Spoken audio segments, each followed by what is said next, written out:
जब भी मोहब्बत की निशानी की बात होती है तो जहन में क्या आता है? ताजमहल है ना। पर क्या हो अगर मैं कहूं कि एक निशानी ताजमहल से भी कहीं ज्यादा बड़ी है और इसे किसी शहंशाह ने नहीं बल्कि एक अकेले इंसान ने सिर्फ एक हथौड़े और छेनी से तराशा है। सुनने में ही नामुमकिन सा लगता है ना? एक अकेला इंसान और एक पूरा का पूरा पहाड़।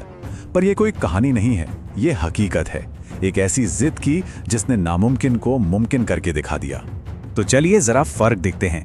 एक तरफ शहंशाह शाहजहां जिसकी हुकूमत थी, बेहिसाब दौलत थी और हजारों कारीगरों की फौज थी, और दूसरी तरफ एक अकेला गरीब आदमी दशरथ मांझी जिसके पास था तो सिर्फ एक हथौड़ा, एक छेनी और एक ऐसा इरादा जो पहाड़ से भी ज्यादा मजबूत। तो ये कहानी हमें ले चलती है बिहार के गया जिले के एक छोटे से गांव गहलौर में। एक ऐसा गांव जो दुनिया से लगभग कटा हुआ था। क्यों? क्योंकि उसके और बाकी दुनिया के बीच में एक बहुत बड़ा विशाल पहाड़ दीवार की तरह खड़ा था। और इस पहाड़ की वजह से ना गहलौर गांव जैसे वक्त में ही कहीं थम सा गया था। सोचिए, न सड़क न बिजली, ये सिर्फ पत्थर का एक पहाड़ नहीं था, ये उस गांव की तरक्की के रास्ते में खड़ा एक अभिशाप था। 70 किलोमीटर, जरा सोचकर देखिए। सिर्फ अस्पताल तक पहुंचने के लिए 70 किलोमीटर का चक्कर काटना पड़ता था। मतलब कोई छोटी मोटी बीमारी भी मौत का फरमान बन सकती थी। क्यों? क्योंकि अस्पताल का रास्ता जिंदगी से भी लंबा था। और इसी मुश्किल और बेबसी के माहौल में दशरथ मांझी की अपनी एक छोटी सी दुनिया थी। उनकी पत्नी फाल्गुनी देवी।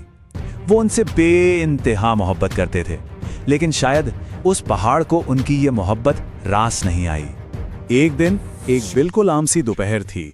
फाल्गुनी देवी दशरथ के लिए पानी लेकर आ रही थीं, और तभी उनका पैर फिसला और वो उस पहाड़ी रास्ते से नीचे गिर गईं। बस एक पल, और उस एक पल ने मांझी की पूरी दुनिया ही बदल दी। वो 70 किलोमीटर का रास्ता बहुत लंबा साबित हुआ। जब तक वो अस्पताल पहुंचते बहुत देर हो चुकी थी। फाल्गुनी देवी ने दशरथ की बाहों में ही दम तोड़ दिया। ये सिर्फ एक हादसा नहीं था, दशरथ मांझी के लिए ये उस पहाड़ का किया हुआ एक कत्ल था।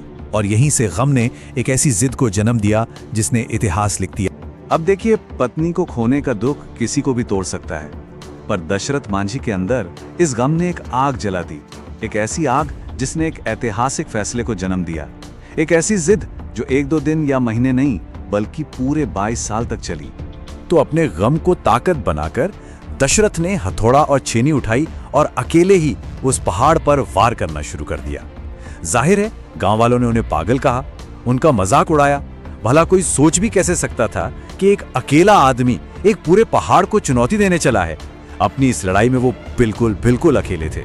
लेकिन दुनिया चाहे कुछ भी कहे, मांझी के दिल दिमाग में तो बस एक ही बात गूंज रही थी, जब तक तोड़ेंगे नहीं तब तक छोड़ेंगे नहीं। ये सिर्फ शब्द नहीं थे, ये एक इंसान के फौलादी इरादे का ऐलान था। पहाड़ के लिए एक खुली चुनौती। और ये सफर कोई आसान नहीं था, एक दो दिन की बात नहीं थी, ये 22 साल की तपस्या थी। सोचिए, 22 साल, दिन हफ्तों में बदले, हफ्ते महीनों में और महीने सालों में।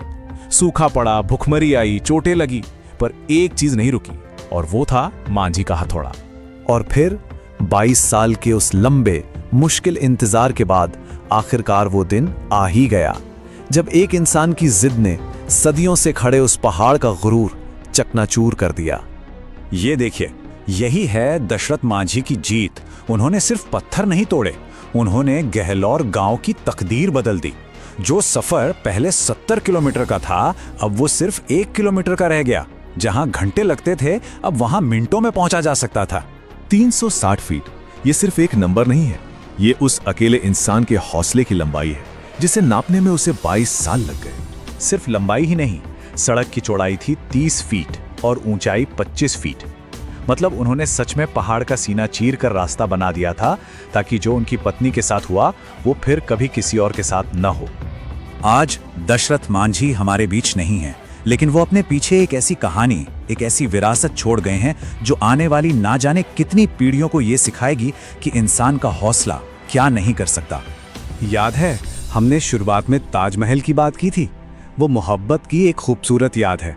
पर मांझी का बनाया ये रास्ता, ये मोहब्बत का एक जीता जागता सबूत है। एक ऐसा स्मारक जो हर रोज बच्चों को स्कूल पहुंचाता है, मरीजों को अस्पताल ले जाता है और जाने बचाता है। तो इस पूरी कहानी का सबक क्या है? सबक यह है कि मुश्किल चाहे कितनी भी बड़ी क्यों ना हो, पहाड़ जैसी ही क्यों ना हो, अगर इरादा पक्का हो और कोशिश लगातार हो तो एक दिन वो पहाड़ भी टूट जाता है। तो सवाल ये उठता है कि हमारी जिंदगी में ऐसे कौन से पहाड़ हैं जो हमारा रास्ता रोके खड़े हैं, और क्या हमारे अंदर उन्हें तोड़ने के लिए पहला बार करने का हौसला है? Subscribe now and press the bell icon. Never miss an update.